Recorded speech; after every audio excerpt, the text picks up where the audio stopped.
ഒരിക്കലും ഒരു രാജാവ് തന്റെ കൊട്ടാരത്തിലേക്ക് 2 പരുന്തിനെ വാങ്ങി. ഒരു പരുന്താണെങ്കിൽ കൊട്ടാരത്തിന് ചുറ്റും നല്ല ഉഷാറായിട്ട് പറക്കുന്നുണ്ട്, മറ്റൊരു പരുന്ത് മരത്തിന്റെ ചില്ലയിൽ അനങ്ങാതിരിക്കാം. രാജാവ് ഒരുപാട് ശ്രമിച്ചു നോക്കി, എത്ര ശ്രമിച്ചിട്ട് ആ പരുന്ത് പറക്കുന്നില്ല. രാജാവ് അവസാനം ഒരു വിളംബരം പുറപ്പെടുവിച്ചു. ആരാണോ ഈ പരുന്തിനെ പറപ്പിക്കുന്നത് അവർക്ക് 1000 പൊന്മണം സമ്മാനം. രാജ്യത്തിലെ പ്രഗത്ഭര് മുഴുവൻ വന്ന് നോക്കി, എത്ര നോക്കിയിട്ട് ആ പരുന്ത് പറക്കുന്നില്ല. അവസാനം രാജാവ് പരുന്തിനെ കൊല്ലാൻ തീരുമാനിച്ചു. ഇതൊരു യുവാവ് വന്നിട്ട് പറഞ്ഞു, എനിക്കൊരു അവസരം തരണം. രാജാവ് പറഞ്ഞു, പ്രഗത്ഭര് മുഴുവൻ വന്നിട്ട് നടന്നിട്ടില്ല, പിന്നെയാണോ നീ? അങ്ങനെ രാജാവ് പറഞ്ഞു, നീ ശ്രമിച്ചു നോക്കിയ പ്രശ്നമൊന്നുമില്ല. അങ്ങനെ രാജാവിന്റെ മുറിയിലേക്ക് പോയി. കുറച്ച് സമയത്തിന് ശേഷം ജനൽ തുറന്നു നോക്കുന്ന സമയത്ത് ആ 2 പരുന്തും ഒന്നിച്ച് കൊട്ടാരത്തിന് ചുറ്റും പറക്കുന്നത് കണ്ടു.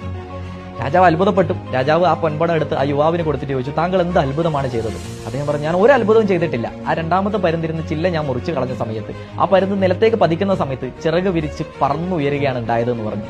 ഇങ്ങനെ നമ്മൾ ഒരുപാട് പേര് പറക്കാൻ പറ്റാത്തത് ഇതുപോലെ ഒരു കംഫർട്ട് സോണിൽ അനങ്ങാതിരിക്കുന്നത് കൊണ്ടാണ്. ആ അനങ്ങാതിരിക്കുന്ന കംഫർട്ട് സോൺ മുറിച്ചു മാറ്റാതെ പറന്നു വരാൻ നിങ്ങളെ കൊണ്ട് പറ്റുന്നില്ല. ആലോചിച്ച് നോക്കുക, എന്തൊക്കെയാണ് നിങ്ങളുടെ സ്വപ്നത്തിലേക്ക് നിങ്ങളെ തടഞ്ഞു നിർത്തുന്ന കംഫർട്ട് സോൺ എന്നുള്ളത്. അത് ഇന്ന് ബ്രേക്ക് ചെയ്യാം. All the best.